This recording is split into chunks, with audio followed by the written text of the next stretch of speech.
जय श्री कृष्णा। स्वागत है आप सभी का धार्मिक चैनल पर।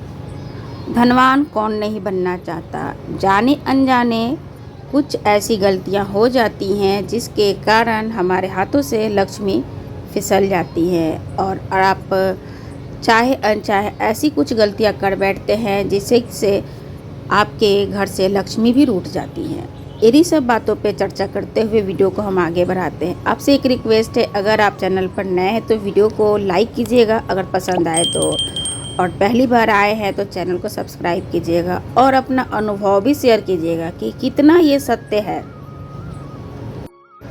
वास्तुशास्त्र में कई ऐसी छोटी बातें बताई गई हैं जिन्हें आप अपनाकर अपने जीवन को एक नई दिशा में बदल सकते हैं।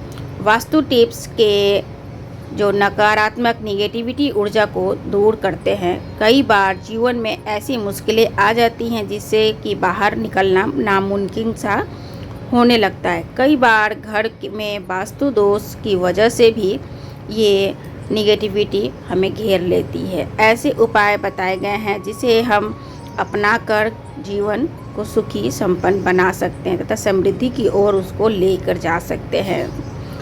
वास्तु में बताया गया है कि घर के हर एक कोने और घर में रखी हुई चीज़ का खास महत्व होता है। कभी कभी गलत स्थान पर रख दिए जाने के कारण भी उसकी निगेटिविटी हमें परेशान करती है।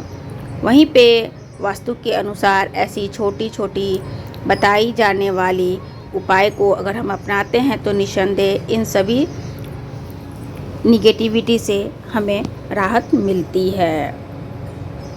सकारात्मकता की तरह यानी पॉजिटिव व्यू की तरफ हम जा सकते हैं। साथ ही हम आपको बताएंगे उस 5 लोग के बारे में जिन्हें आप अपने घर से कभी भी खाली न जाने दें। पितरपक्ष का त्यौहार आ रहा है, उस समय किसी को घर से खाली हाथ नहीं भेजना चाहिए। साथ में धार्मिक स्थलों पर भी जो हम दान करते हैं तो वहाँ से भी दान किए बिना हमें वापस नहीं आना चाहिए। बहुत ही उसका अपना अलग महत्व होता है।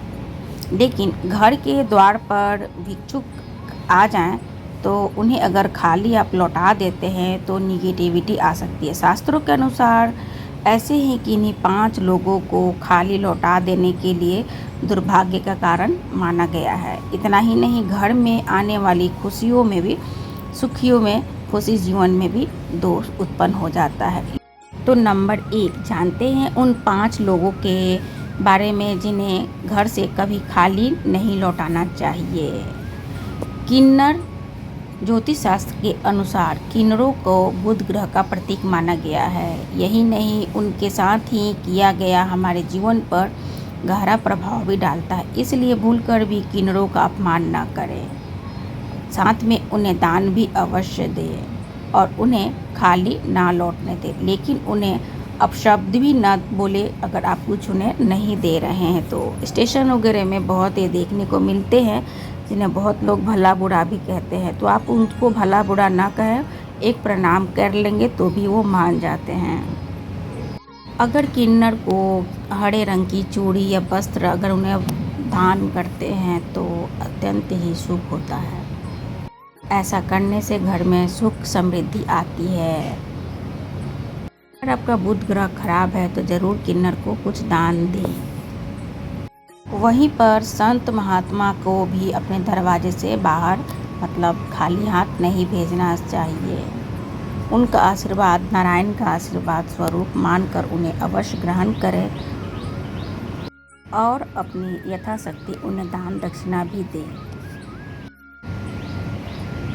तीसरा है भिखारी। भिखारी को भी घर से कभी खाली नहीं भेजना चाहिए तथा उनको अगर दरवाजे से अगर हट जाते हैं तो उनको आवाज़ लगाकर भी नहीं बुलाते। मान्यता है कि तब आवाज़ लगाकर बुलाने पर आपकी जो निगेटिविटी है वो लौट कर वो पाप ग्रह आपको घेर लेता है तथा राहु केतु शनि का प्रकोप आपको सहना पड़ता है। तो भिखारियों से सावधान रहें, उनको अपशब्द ना बोले और खाली ना जाने दें। अगर वो लौट कर चले गए हैं तो उनको बुलाए भी नहीं, आवाज़ नहीं लगाएं। दान दें अथवा ना दें, लेकिन उन्हें तुच्छ कभी ना समझें। इससे आपकी पाप बढ़ जाते हैं और पुण्य नष्ट हो जाता है। इसीलिए शास्त्रों में बताए गए हैं कि अपने घर के दरवाजे से किसी को भी खाली नहीं भेजना चाहिए। और भगवान से प्रार्थना भी हम यही करते हैं, साईं इतना दीजिए जिसमें कुटुंब समाए, मैं भी भूखा ना रहूं, कुटुंब न भूखा जाए।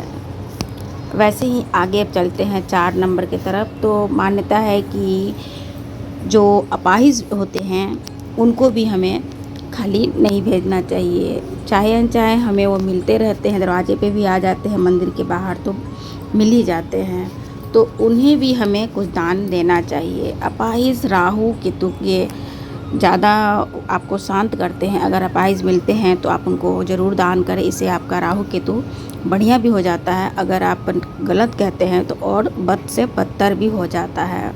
तो ये कुंडली में शनि दोष, राहु दोष, केतु दोष के भी लक्षण होते हैं कि जिस तरीके से अगर आप राहु केतु का दुष्प्रभाव होगा तो आप देखेंगे कि सफाई कर्मचारी और अपाहिज लोग, भिक्षुक, इन सभी से आपका 36 का आंकड़ा घिरा रहेगा। आपको वो लोग पसंद भी नहीं आएंगे।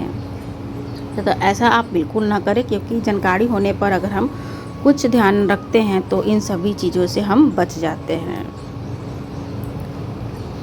साथ में भी कुछ ऐसे भिक्षुक होते हैं जो जिनके पास बहुत सारा धन दिखाई देता है, लेकिन अगर आपको नोट होता है, डाउट होता है कि इनके पास धन नहीं है, इनको बहुत ही ज़रूरत है पैसों की या उनको हेल्प की, तो आप उनको ज़रूर करें। आपको भी संतुष्टि मिलेगी और आप देखेंगे कि आपके कार्य में भी उन्नति, निखार, प्रगति दिख रही है। तो आप किसी को भी अपने दरवाजे से खाली ना जाने दें। दया का भाव जरूर रखें। दिव्यांग लोगों को ज़रूर आप दान करें।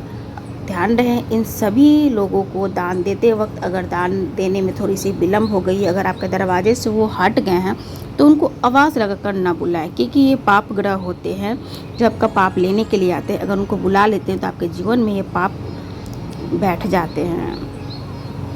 चलते हैं लास्ट नंबर 5 की तरफ। चाहे अनचाहे एक उम्र में बेटी बहुओं की मायके में उनकी अपमान होने लगते हैं। जिस घर में बेटी बहू रो देती हैं उस घर का नाश निश्चित हो जाता है। तो कोशिश करें कि आप उनको संतुष्ट रखें, खास करके बुआ लोग के लिए, क्योंकि उनकी माँ उस लायक नहीं होती हैं कि बेटी को उतना प्यार दे, सम्मान दें। तो जब भी बुआ आए तो उनका ध्यान रखें, क्योंकि आपकी बेटी भी किसी दिन बुआ बनेगी। अगर आप गलत चीज़ों से बचना चाहते हैं, निगेटिविटी से बचना चाहते हैं, तो घर पर आई हुई बहन बेटी को पूरा ध्यान रखें, उनका दिल ना दुखाएं। चाहे आपके पास जो भी हो उसमें उनको आप संतुष्ट करें। उनको प्यार चाहिए, ना कि आपका पैसा। आप 1 वर्ष लगातार अगर आप कुछ कुछ दिनों पर अपनी बेटी और बहन को कुछ सामग्री पर मनपसंद उनकी देने लगते हैं, तो आप देखेंगे कि आपकी जो दयनीय स्थिति है वो सही हो जाती है और आप अच्छी जीवन की तरफ अग्रसर हो जाते हैं। वीडियो पसंद आया हो तो ज़रूर एक लाइक करें और कौन सा टॉपिक आपको अच्छा लगा वो भी हमें कमेंट में ज़रूर बताएं। फिर मिलते हैं एक नए विषय के साथ। तब तक दे विदा मुझे। जय श्री कृष्णा।